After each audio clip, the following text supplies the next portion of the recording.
This is Sheila Patel. Thank you so much for coming to this event. The whole idea is for all of us to co-create this process. And as you join our bandwagon, that we share what we've done so far, and then we have this conversation that takes this process further. We launched the Race to Resilience campaign a year and a half ago. And the opportunities very much putting people at the center is exactly what brings us together. We have the purpose, we have the focus, making sure that we identify opportunities for people. My name is Robert Kay. I am the Arab America's Climate and Sustainability Lead. It's a great privilege to welcome you all in person and virtually to our offices here in New York. We are an employee-owned firm. We choose the work that we do. We also choose those that we work with. And I say that because, of course, that we honor our work with you as an organization, and of course those that are joining us. This is a situation that is related to justice. This is a failure on the system that we have in terms of development. It's a failure, as expression of failure of geopolitics. And I think that we have to take that into consideration. Honestly, not necessarily about the climate expression of this, but mostly how in the last 2-3 years we have seen an increase of vulnerability, an increase of poverty, an increase of injustice. Can we then map the increase of that vulnerability in order to have a common voice? Because I think that there might be some element here for this brilliant and talented group to be bringing, again, some common voice that will complement not only the discussion on climate, but I would say the discussion and the urgent conversation around the level of development, the type of development that we require as humans. We are looking for solutions all over the place, but we don't go to these communities. That is where the solutions are. But if you go to every community, they have the way that they address, there's a way that they adapt.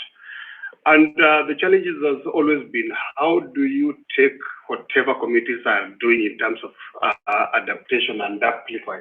How do you take their solutions and make them better? Bill Change has already implemented disaster resilient housing programs around the world. We have, again, the systems change level document. We also have a wealth of engineering resources, building codes and guidelines for both disaster resilient new construction as well as retrofitting existing buildings.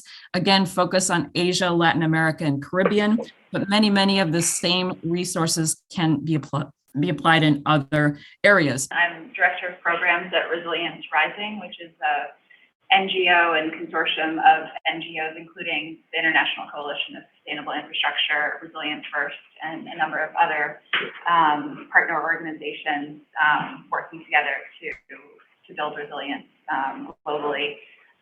My background is in structural engineering, so the topic of housing and informality is something that's very important for me. In various communities, we document what people are spending on their housing over time and what is the material they are using. And then using the same inputs, what is the engineering input or design input that can make it better. And I thought that that was a very good place to start, because in my mind, it's not just one pilot.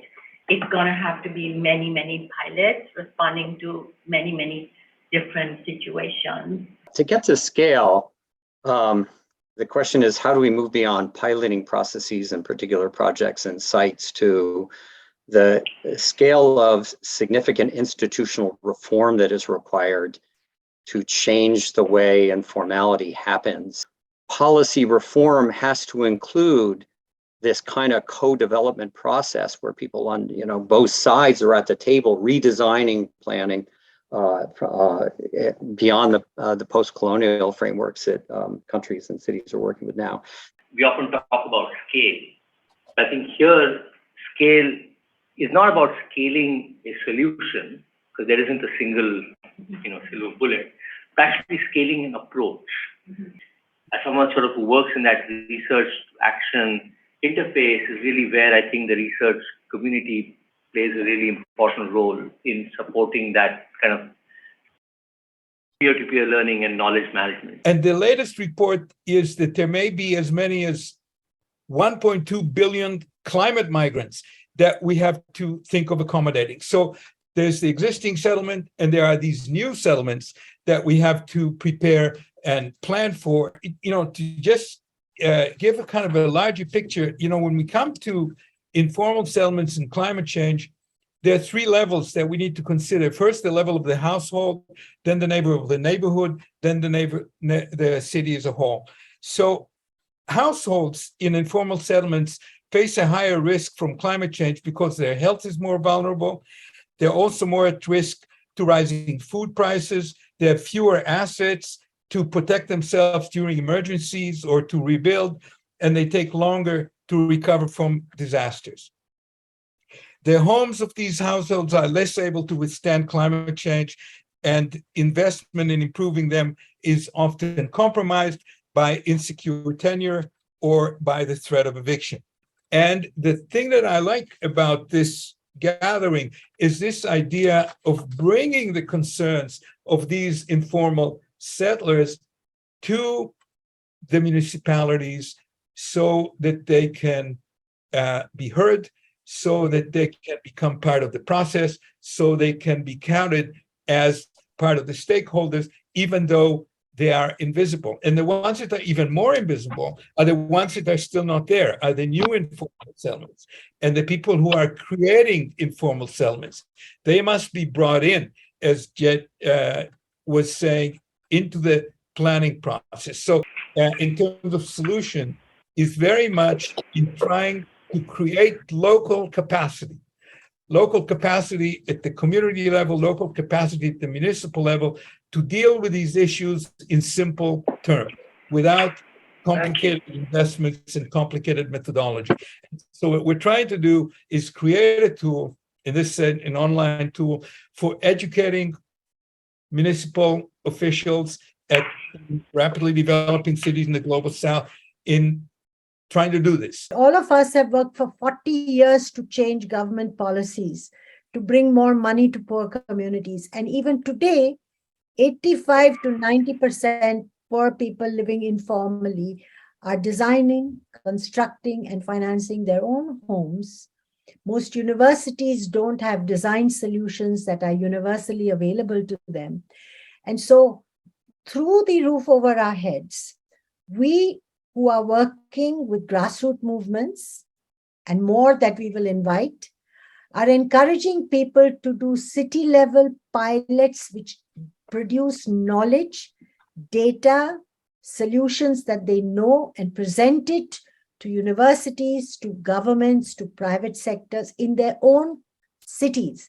We hope that we become a community of support systems to grassroots communities, to look at ways by which a permutation combination of solutions, intensely local, can be supported by a very nurturing global arrangement that addresses development with a climate lens, that addresses social injustices with robust solutions, and that helps people to move away from their day-to-day survival, loss and damage syndrome into one that is of resilience.